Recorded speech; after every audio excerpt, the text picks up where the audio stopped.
Hi students, so let us discuss another important concept in our law of conservation of energy is that is work energy theorem. What it is? Work energy theorem or work energy of principles. We know that already you have learned in previous session as well as in previous class. The meaning of work is what? The work is said to be done only when a force applied on an object causes it to move to a distance in the direction of what? Applied force. Then only you can say that work is done on an object by the forces. Okay, that is a definition of your what? Work. So how we are measuring the term work? That work is equals to what? A force into displacement. Okay. Now, so here, so we are having another important concept that is work energy principle or work energy theorem. So simple theorem is there. So due to the work done by constant force on a particle is equals to what? The change in the kinetic energy of the particles. Okay. So this is the statement of our work energy principle or work energy theorem. What it is? The work done by what? A constant force on a particle is equal to what? The change in kinetic energy of the particle. Okay. So let us derive how that work done by a constant force on an object is equal to what? The change in kinetic energy of that particle. Okay. Suppose if a constant force F acts on an object of mass M, due to the applications of your force on that object M, it causes an what? A certain motion or it displaces to a distance of how much is ds in a time of interval what is dt in the direction of what is the force. So therefore, the work done by a force on an object is given by, you know that dw is equal to what? F into a ds. Okay. So in order to get the total work done by your force on that particle is given by and W is equals to what? You integrate the above equations. Integration of what? dW. But dW is equals to what? F into ds is there. So we know that F is equals to what? Mass into acceleration. So that's why integration of what? M into A. This is dv by dt is nothing but what? The change in velocity with respect to time. So it's nothing but our what? Accelerations. So therefore it becomes what? M into dv by dt. Or you can interchange this one. M into integration of what? ds by dt into dv. But the change in displacement with respect to time is nothing but what? Velocity. Therefore, the total work done by a force on an object is equal to m into integration of what? V into dv. Suppose if v naught is its initial velocity of that particle and v is the what? Final velocity attained by our particle due to the applications of what? Constant of force on that object. Okay. Then the total work done by the force on an object is given by W is equal to what? Small m into integration of limits between the limits what? V naught to n what? V into dv. So this is the integration of x into dx. So on integrating this one, you are getting what? M into v squared divided by 2 v naught to what? V. So now you want to insert the integration limit to that quantity, then your above equation reduces to what? W is equal to m into bracket v square by 2 minus of what? V naught square by 2. So that's equal to 1 by 2 mu square minus of what? 1 by 2 mu v naught square. So here m by 1 by 2 mu square will give us what? The final kinetic energy of that particle. So this one, so 1 by 2 m v naught square, so will give us what? The initial kinetic energy of that particle. So these two quantities will give us what? So what is the change in kinetic energy of that object due to the applications of what? A constant force on it. So therefore, this one we can put it like this. So W is equals to final kinetic energy minus of what? Initial kinetic energy. So that will be equals to what? Del of K into what? E. E. So which gives us what? The change in kinetic energy of the particle. So this equation it represents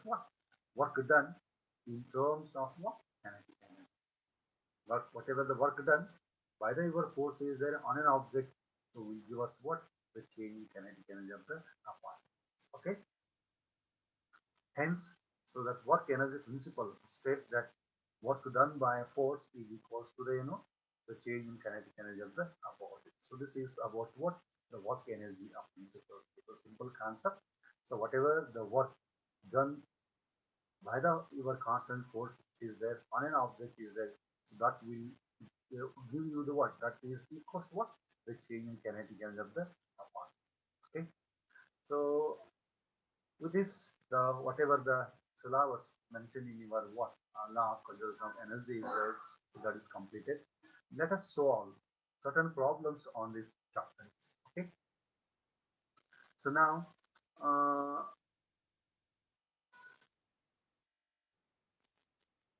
so what are the problems existing? So inside this your what problems that you want to what solve this.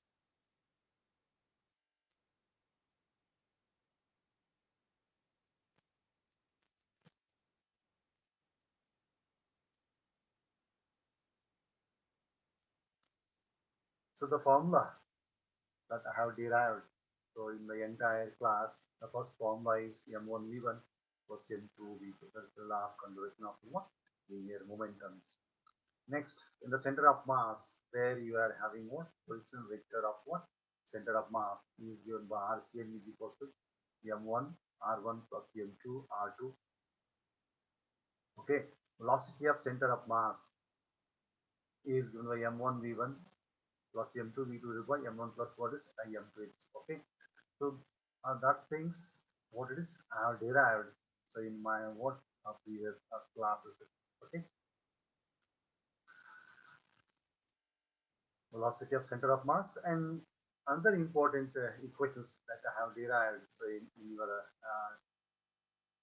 syllabus says that v is equals to v naught plus small v log of what? M naught divided by m. So it gives us what? The velocity of the rocket at any instant of time. Next, the angular momentum L is equals to R into P. This can also be put it like this. So I into omega x. Then torque is equals to that the dj divided by dt. That we can put it like this R into W. So work is equals to F into S, and as well as the power is equals to what? F into V. So these are formula. So I have derived in the entire chapters. Okay. So let us solve problems on these formulas.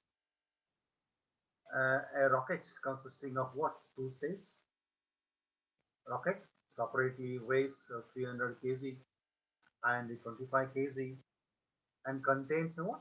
2300 kg and 275 kg of fuel respectively. Find the final velocity that can be achieved by the your what?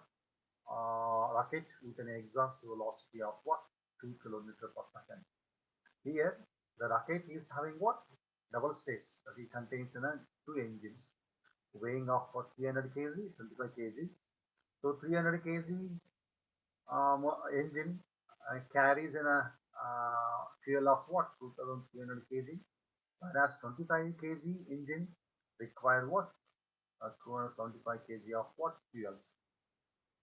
So here our rocket moves with an exhaust velocity of what? 2 kilometers per second. When it is moved with this much of velocity, then what is the final velocity achieved by that rocket? So you write initial mass of that rocket m naught is equal to 300 plus 25 plus 2300 plus 275.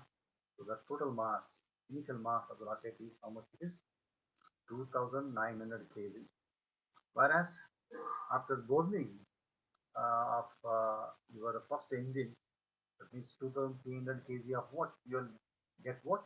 Exhausted. Then what is the mass of that rocket? M is equals to 300 plus 25 plus how much is 275. There is a fuel, the fuel existing in the second stage rocket, second stage engines. So the total mass is equals to how much is 600 kg. So the exhaust velocity is 2 km per second. The initial velocity of the rocket is 0 is there.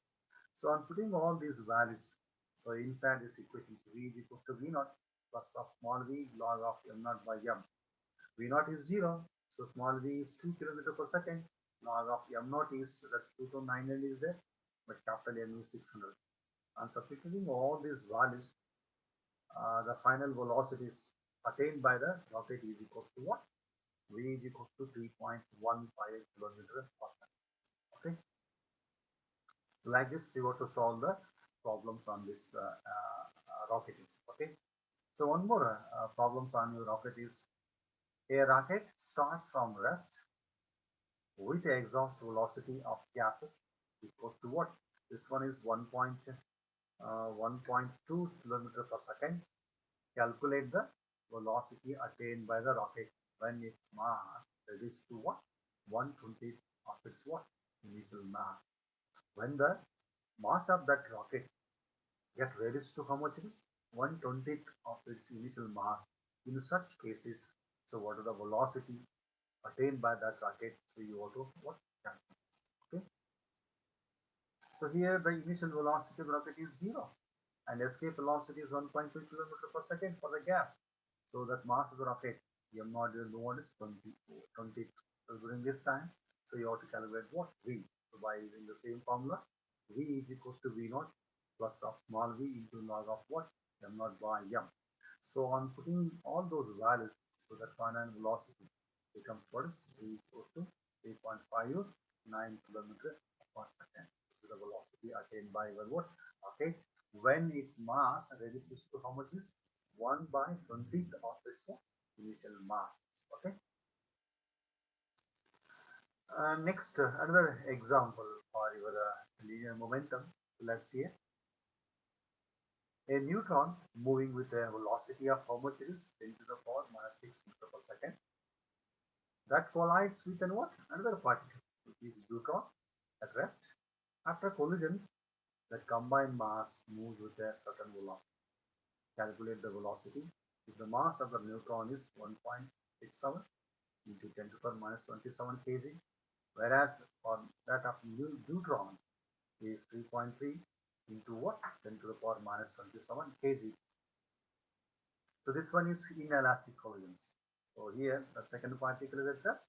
That first particle is moving with a certain velocity. After colliding, so those two particles sticks together and move with what? A single mass. So for that, we know that in case of a laboratory frame, in an elastic collision, the final velocity is given by, so V is equal to m1 v1 plus m2 v2 divided by what? M1 plus m2. So initially you want to write these equations, m1 v1 plus m2 v2 that's equal to m1 plus m2 into what? V that's equals to constants. Again you want to use that law of conversion of linear momentum. So here this is the momentum after collisions. The total momentum of what those two particles equal to units. Okay, V is the final velocity attained by the those two particles. That's a single mass. Okay, so on substituting all these values m1, v1, m2, v2, everything is given. And now you have to calculate what is the final velocity of that mass. And those two six particles combined mass that is equals to how much it is? So 3.33 into 10 to the power 5 meter per second. So V1 is given, V2 is given. So V1 is 10 to the power minus 6 meter per second is there. Okay. Whereas that V1 is M1, U1, M1, V1, this V1 and V2 are the what? The initial velocity of the particle. So here V1 is 10 to the power, this is minus 6 meter per second, whereas V2 is what? It is 0. It is at rest. Okay. And M1 is 1.67 is there, whereas that's neutron, so 3.3 into 10 to the minus 27 kg is there. And putting those values, so your final velocity of the single mass is 3.33 into 10 to the power 5 meter per second. Okay, so this is the way of calculating what the final velocity of the rocket in case of inelastic collisions. So another one is how to calculate the position vector of your center of mass of the system. In this case,